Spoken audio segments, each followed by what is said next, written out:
درود شنوندگان گرامی، راغبان ادبیات،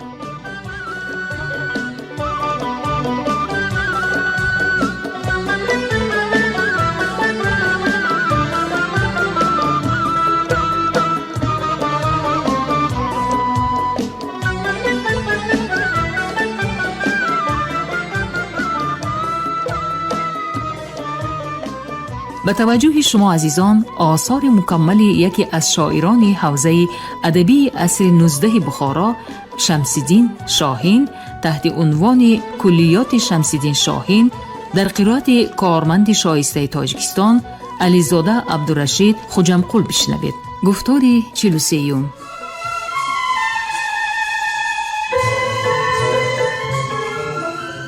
شناخت و بزرگداشت گذشتگان ملت یکی از عنصرهای افتخار وطنداری به شمار می رود. از این رو اقدام پرزیدنت جمهوری تاجیکستان محترم امام علی رحمان در مورد رو آوردن به گذشته فرهنگ ملت در رابطه با درک مقام گذشته و امروزه تاجیکان در گسترش تمدن بشری شایسته تحسین است.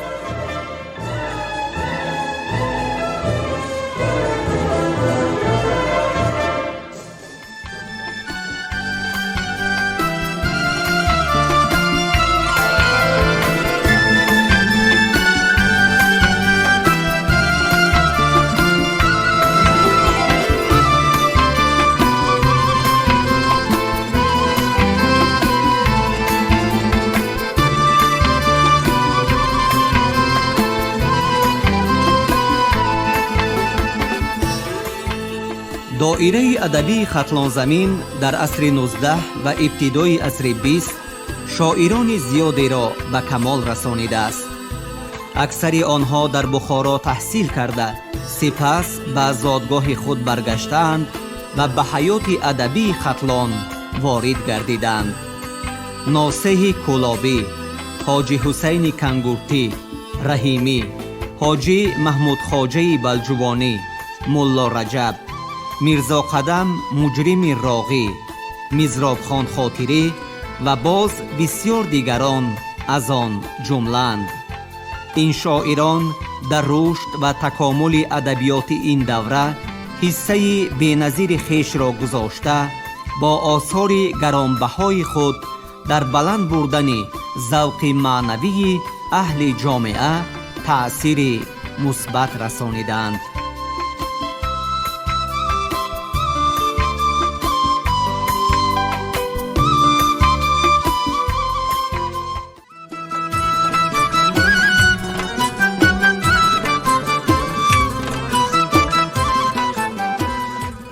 شمس‌الدین شاهین از ستاره‌های درخشان ادبیات فارس و تاجیک آخر عصر 19 می باشد که نام او به واسطه نام پدرش ملا امان که از دانشمندان و مدرسان مشهور بخارا بوده است با نام کولابی علاقمند است.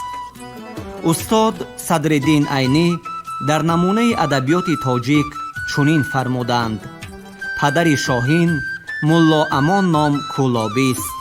از وطن اصلیش به نیت تحصیل علم به بخارا آمده در اینجا توطن و ازدواج کرده.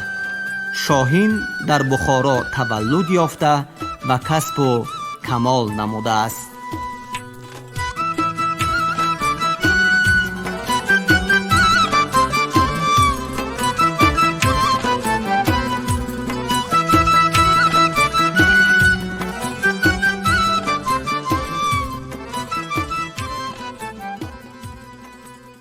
نامه فرستادن مجنون و آغاز گیله کردن او از لیلی زهد بیرون. از بعد ستایش خداوند کو داد مرا به عشق پیوند، از من به تو باد ای جفا کیش، ای کیش جفا گرفته در پیش. ای گشته به عیش همدمی غیر، تو زخمی منی و مرهمی غیر. پیمان و وفا چی بود و چون شد، پیمانه چی بود که واژگون شد. این خم که زباده بود در جوش، مشتی نمکی که کرد خاموش. آن دست دراز کیست بی رنج، بردارد قفل از سری گنج. تالی به کی یار شد که ناگاه، افگند به خاک پهلوی ما. آن شیر که مار خورد قی کرد، رغبت نتوان دیگر به وی کرد. 100 فرسخ اگر ز تو جدایم، 100 چند دیگر اگر فزایم. دیگر نشود که آرمت یاد، تو خاک شوان که من شدم باد. گر یار چنین ندیده بادا، نامش ز جهان بریده بادا. افسوس ز جفت مهربانم، کو بود درون سینه جانم. جان بر سر من فشانده دایم، من خفته و او ستاده قایم. پهلوی مرا به دست مالی، از رنج بریفق کرده خالی. از هم چو مهم جدا نمودی، روزی سیه هم به سر کشودی. یا رب تو هم به روز ما باش، وز مؤنس خویشتن جدا باش. چون نامه نوشت و بر جوان داد، بگریفت جوان برفت چون باد. آورد و به لیلیش رسانید، لیلیش به دیدگان نشانید. مضمون وی آنچه بود اندوخت، گه آب شد از فروغ و گه سوخت. گریان گریان گرفت خامه، بنوشت چنین جواب نامه.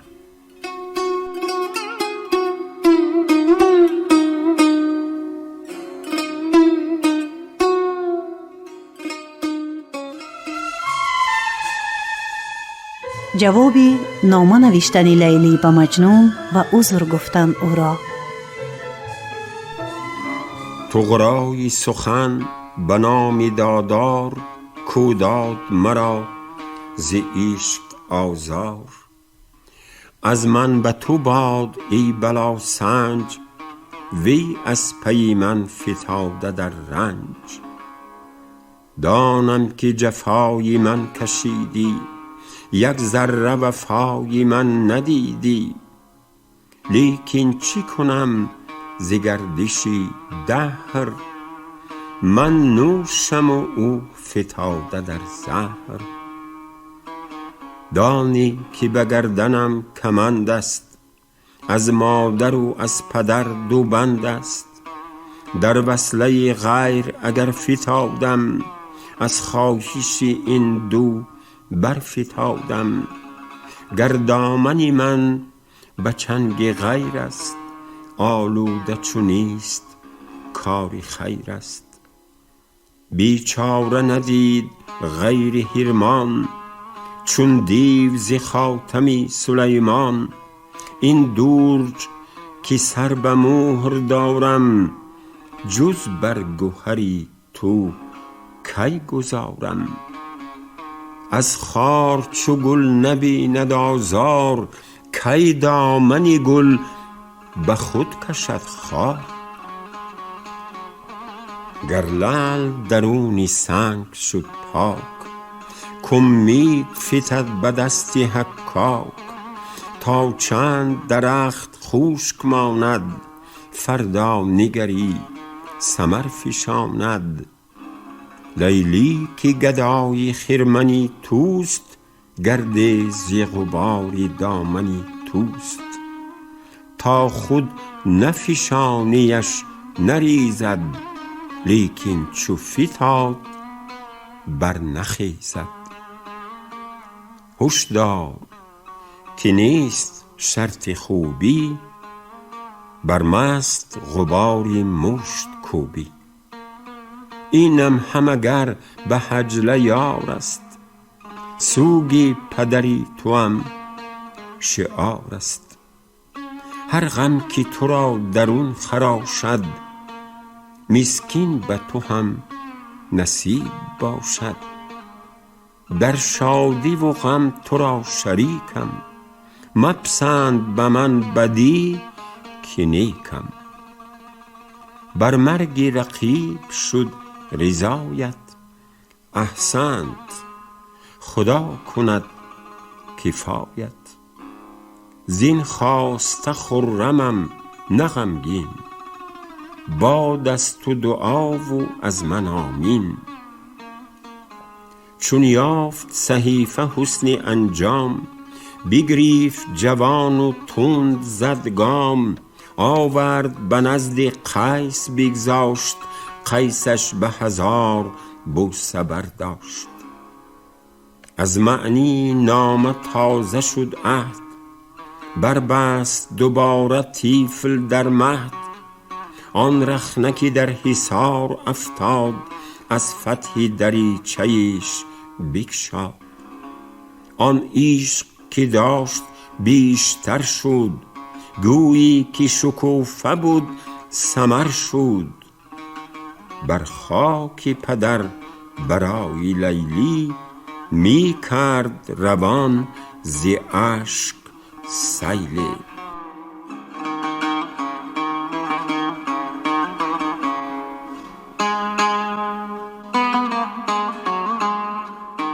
آشنا شدن سلیم با مجنون و جانبازی نمودن او.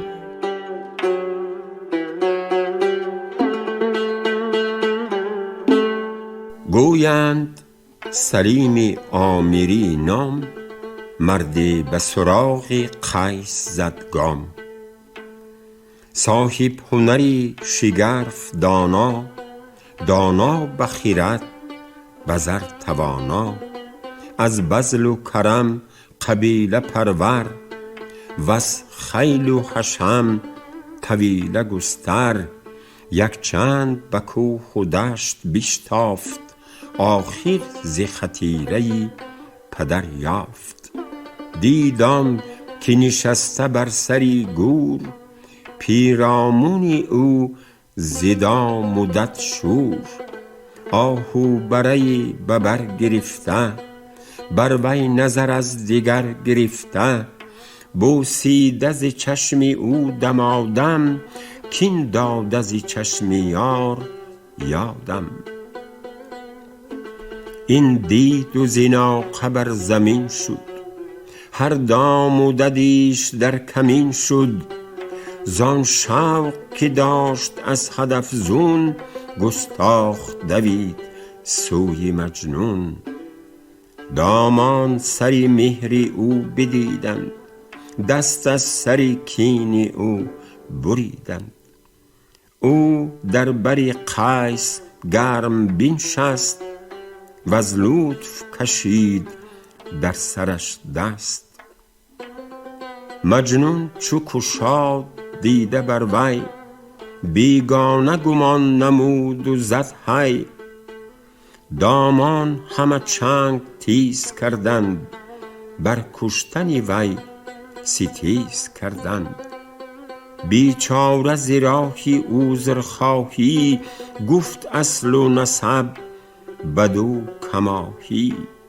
کین بندکی چاکری قدیم است، خالی تو و نامی وی سلیم است.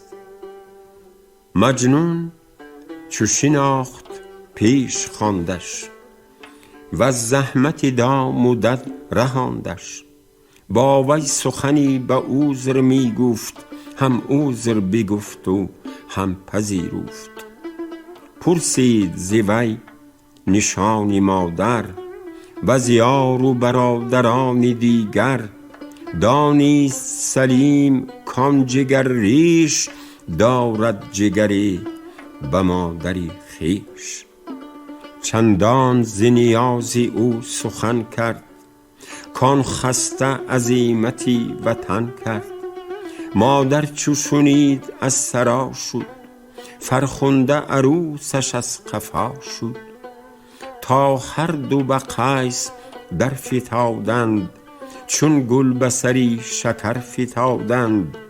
بردند به خانه‌اش به صد ناز، بنشاندندش به مسندی ناز. مادر به مهم طبخ پرداخت، جفتش به هزار لطف بنواخت. شستش سر و شانه کرد مویش، آینه نهاد پیش رویش. میزد به سر و به فرق دسته، میگفت ببین که چون شدستی. ماهی تو مقارنی زوال است، شخصی تو نمونه مثال است. قدی تو که بود سروی چالاک، چون سبزه شده است پست بر خاک. کس چون تو به خود ستم نسازد، آواره کوی غم نسازد. آن را که مهیش در حبال است، حاشا که به اخترش حوال است. چون من به تو می کنم کنیزی، دل بر سری بانوی چه ریزی؟ ناشکری کس از این فزون چیست، کس شهد گذشت و در نمک زیست. مجنون به نوازشی تمامش، آمیخت چنین شکر به کامش. کی جانی منو ز جان زیاده، هر چیزی عزیز از آن زیاده. چون بدرقه ره است تقدیر، در پویه در است نیست تقصیر. تیری که عنان دهد کمانش، آن کیست که برکشد عنانش. چون کوه به زیر افکند سیل، منعش نکند چه خانه چه خیل. تا عشق عنان سبک نسازد، مجنون چو سمند تند تازد. دانم که تو آفتابی، اما خفاش به شب کند تماشا. تن زن که از این سخن چه زاید، دیوانه به بندگی گراید. هر جا که روم دعات گویم، بر پیش توام ثنات گویم. این قصه بیا و مختصر کن، حرفی ز مقوله دیگر کن. چون دید عروس آن ستمکش، از گفتنی پند می کند غش. بگریست و کرد قصه کوتاه، برخواند برو اعاذک الله. مادر چو ز کاری طبخ آسود، خوانش ز توت و پوت بگشود. مجنون که نمود استفاضه، روحی ملکی ز بس ریاضه. هرچند نمود مادرش جهد، نی میل به شیر کرد و نی شهد. آن کس که ز دل نواله خوار است، با سفره دیگرش چه کار است؟ بر خوان قمر زنی دو زانو، حاجت نفتد به طبخ بانو. آخر چو دو سه کلیچه بگرفت، چون باد رهی دریچه بگرفت. شد بر سری دشت باد و دان داد، با این همه میزبان زبان داد. مادر چو امید از پسر کند، پهلو به فراش مرگ افکند. خویشان همه نعش او ببردند، در پهلوی شوهرش سپردند. دنیا که متاع او هلاک است، هر کس که در او شده است خاک است. هر طفل بزاد کو ز مادر، مرگش بنهاد نعش بر در. گیتی که سراچه خیال است، امید بقا در او محال است. گر نخل سری نمو بگیرد، دستی تبرش گلو بگیرد. هر گل که ز شاخ سرفرا کرد، بادش همه رقعه رقعه وا کرد.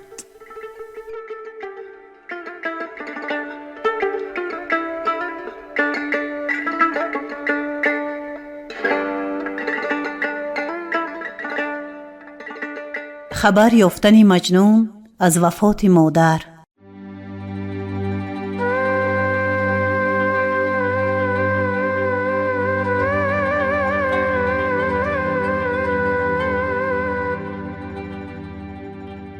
مجنون که به دشت کرد منزل، بنشست از آب دیده در گل. دوباره سریم غم کشیده، شد بر سری آن رسن بریده. زد نوحه و گفت ای جهانگرد، مادر چو پدر ز تو کران کرد. جوری تو کشید و ترک تو گفت، در پهلوی شوهرش که او خفت. مجنون چو شنید مرگ مادر، بگداخت چنان کذاب شکر. شد بر سری تربتش بزاری، نالید بر رسم سوگواری. افتاد میان قبر آن دو، می سود به این جبین به آن رو. گه بر سری این نمود افغان، گه در بری آن نشست گریان. خویشان به برش گذر گرفتند، وان داغ کهن ز سر گرفتند. غم آن همه طرح گریه انگیخت، از هر میژه موجه موجه خون ریخت. چون فاتحه خوانده شد پس از سوز، گشتند بر روی قیس فیروز. آن بوسه به فرق و این به پا کرد، آن گفت ثنا و این دعا کرد. گفتند زمانه این چنین شد، جا ساخته بهر جانشین شد. بگذار کنون شعار اوباش، چون رفت پدر تو جانشین باش. ما مهتری تو را گزینیم، خوی پدری تو از تو بینیم. جفتی تو رشکی آفتاب است، دور از تو چو ماهی نو خراب است. بازآ و فروغ دیگرش ده، دستی ز حمایه بر سرش نه. مجنون که ز پند بود معذور، چون گور رمید از سری گور. شد بر سری دشت و رخت انداخت، چون وحش به وحش باز پرداخت. دستوری کهن که داشت نو کرد، دل را به هزار غم گرو کرد. چون مرگ پدر بدید و مادر، بیبرید تمز عمر یک سر، چون عمر بخفته بادی چست است، پیمودنی باد نادرست است. تا چند چو شعله در خروشی، کین باد نشست هان خموشی. بر عمر مزن که موج آب است، هر کس که در آب زد خراب است. امروز به کاخ می کنی جای، فرداست به خاک افشوری پای. جاوید کی در جهان نشسته، الا کی نشسته رخت بسته. دنیا کی پولیست بر سری آب، هان تا نرسیده آب بشتاب.